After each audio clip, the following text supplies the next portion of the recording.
Again, it is good to be in God's house today, isn't it? It's good to have the Richardsons back from visiting their daughter in Texas, and as I mentioned, a number of you folks from many different places in the nation. And I always love to say this when this happens: people have come from all over the United States of America to attend the First Church of the Nazarene in Rock Island, Illinois. And thank you for coming. Well, you know, today is the 234th anniversary of the signing of the Declaration of Independence. The leaders of those 13 colonies and the colonists and the people intended to sever ties with Britain over a variety of reasons, bringing about a sovereign nation that would take its place on the stage of human history. Several years and a bloody war later, the mission was accomplished. I got my newsletter from Black Hawk Bank and Trust. You see, when you get old enough to be in their Silverhawk Club, you get this cool newsletter. And I am old enough to be in the Silverhawk Club. But it also gets you an extra 0.25% interest sometimes. What happened to the signers of the Declaration of Independence? These folks weren't just talking, my friends. 56 members of the Continental Congress signed the Declaration of Independence. Many gave their lives and their fortunes for the cause. The British captured and tortured 5. 9 fought and died in the Revolution. 2 lost sons to the war. Another had 2 sons captured. 11 had their homes pillaged and burned. The British used the home of one signer, Thomas Nelson, as their headquarters. After they moved in, Nelson demanded that the Patriot Army destroy the home in order to drive the British out. He died penniless. Farmer honest John Hart suffered greatly. Hessian mercenaries burned his farm and gristmill and killed livestock. Hart's wife became ill, and while the British besieged his farmhouse, he refused to leave his wife. After his wife died, the aged Hart fled into the forest, eluding the British by living in the woods and caves. His 13 children scattered to relatives and friends. Richard Stockton, a judge, was captured, tortured, and starved. He lost all his money and property and died soon after his release. His family lived off charity. Of those who survived the Revolution, 6 signed the U.S. Constitution. 13 went on to be governors of their states, 18 served in their state legislatures, and 16 became state or federal judges. 7 became members of the U.S. House of Representatives, and 6 became senators. 5 played major roles in establishing colleges and universities: Franklin and the University of Pennsylvania, Jefferson and the University of Virginia, Benjamin Rush and Dickinson College, Lewis Morris and New York University, and George Walton, the University of Georgia. So like I said, they weren't just putting their pen to paper. They were putting their lives and their fortunes on the line. Now, of course, you know, eventually the United States of America became a leader among the world's governments and has had a tremendous influence on the progress of human civilization the last 234 years. Now, today we celebrate the foundation of that nation. A lot of different ways. There are tributes to the founding fathers. There are songs, there are flags, there are picnics, there are fireworks and all kinds of fun. Everything is red, white, and blue. Now, personally, I'm glad, and I'm even proud to be an American. I think it's a great place to live. Now, here's where I want you to get involved this morning. I would just like you to tell me, just right from where you're at, one at a time if possible, what makes you proud an American? Just shout it out. What's that? Hope? Freedom of religion? Voting. All right. What else? All right. Thank you very much, sir. Appreciate that very much. Anything else? Liberty? Liberty?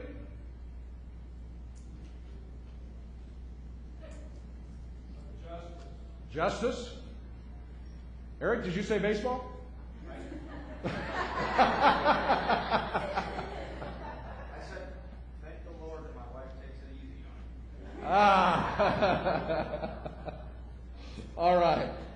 Well, you know, I do have to confess. I would probably, had I been born in Germany, I probably would be a good German. Had I been born in France, I probably would have been a good Frenchman. Had I been born in Britain, probably a good Brit. Now, I'm glad I wasn't born in the Soviet Union because I would hate to say I'd be a good communist. A lot of it depends on where we're born. Now, this week we saw on the internet where our youngest granddaughter became a U.S. citizen. Our daughter and her husband live in France. He is actually a Frenchman. And so they have lived there for 9 years. And this is little Margot. She was born in January, and this past week they took her to the American Embassy and got her U.S. citizenship all taken care of. Her father said on the email, said, I'm not sure what she was looking at the flag. I think she was looking at the flag because here I have as my hand this nicely colored stick. I wonder if I can put it in my mouth. So anyway, but nevertheless, you know that America is not perfect. We got problems. We have big problems. There are injustices that are visited on our citizens every day of the week and of the year. There are systemic flaws in our national character. To many, the American dream of economic security and relative safety and a sense of community are just that. They're a far-off dream. For every Chris Gardner, you remember the guy in The Pursuit of Happiness, who's living on the streets for a time in San Francisco pursuing his American dream? For every Chris Gardner, there are thousands of others that live in fear and oppression and misery, and many times, oftentimes, through no fault of their own. So I want us to take a bit of a prophetic look this morning at our great nation, our land that we love, and to consider some of the challenges that are there, but also to consider some of the challenges that you and I face as Christians and as citizens of this great land. Well, let's take a look at America's challenges first. Now, America's challenges are similar to the challenges of other nations, perhaps more accurately, Western civilization's challenges, because we are all kind of in this same boat. Some are a little closer to the falls than others, but we are all perhaps in the same stream. But the one challenge that I want us to think about this morning is the rush to materialism and consumerism. Now, Al Truesdale, writing in the Holiness Today of the, I think it's the May-June issue, says that materialism values the physical, quantifiable, the visible, and what can be grasped for oneself. Materialism values the physical. Can you look at it? Can you touch it? Can you quantify it? Can you show a bottom line? Can you show a balance? And the visible, and what you can hang on to and grasp for yourself. In other words, the primary thing that matters is what we have or what we want. Nothing else really matters. Now, there are all kinds of different understandings and types of materialism. There's philosophical materialism, and there's a whole host of different types. But the one that I'm thinking about is the one in which we judge ourselves and we judge others. And we put our hope in the possessions that we have. Whether it's a little, we don't have much hope, or whether it's a lot, and we have perhaps a lot of confidence. Again, Truesdale writes that materialism undermines love and beauty and families and friendships and virtue and creativity. He says it reduces creation to an exploitable, emaciated, barren shell. Everything is a commodity. Everything can be bought and sold. Even people. Oh, not literally, but in many ways. When you think of someone, a young person that comes along with an amazing talent, a gift of maybe music or drama or any of those kinds of things, and somewhere along the line somebody gets a hold of them and they begin to be packaged as a product. And for whatever reason, a few years later on, maybe just the fact that they've aged, maybe the fact that in order to keep up the pace of their concert tours, they have to get some kind of pills to keep going, and those pills somehow take over.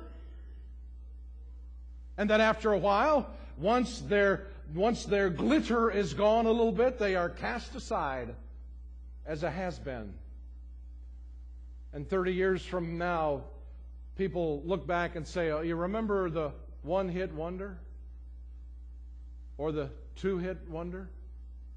You see, everything becomes a packaged commodity. And again, even people become a packaged commodity so that they can sell and so that they can garner money for, oftentimes for themselves, but even more so for their handlers or their agents. It's the same thing in sports. It's the same thing in just about every avenue of life. It's even the same way in business. You bring along this young guy until maybe he's no longer or she's no longer to benefit the company, and guess what? They're downsized.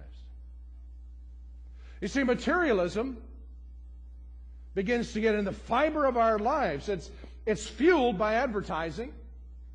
And it plays to our covetous instincts.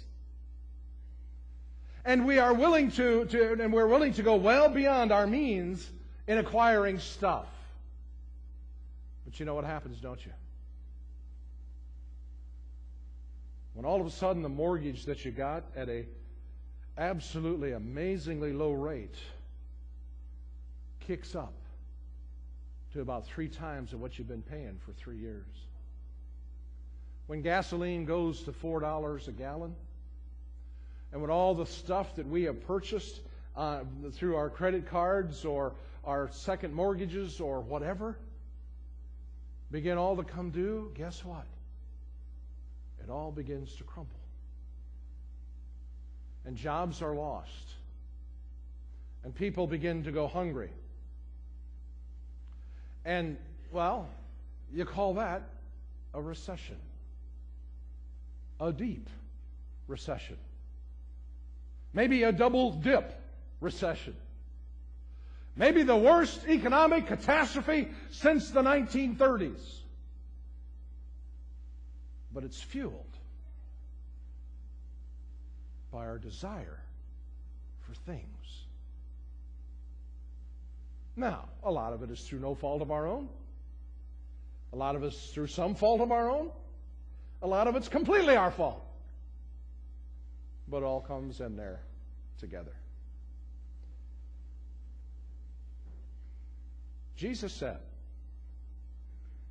a person's value does not consist in the abundance of his possessions. Guess what we've discovered in the last couple of years? The hard way. We don't necessarily need some of the stuff that we had. And hence, we're not buying anything. And hence, a whole lot is being made. And you see, when you and I, are representative of 70% who keep the economy going and growing, guess what? When we don't buy or when we can't buy,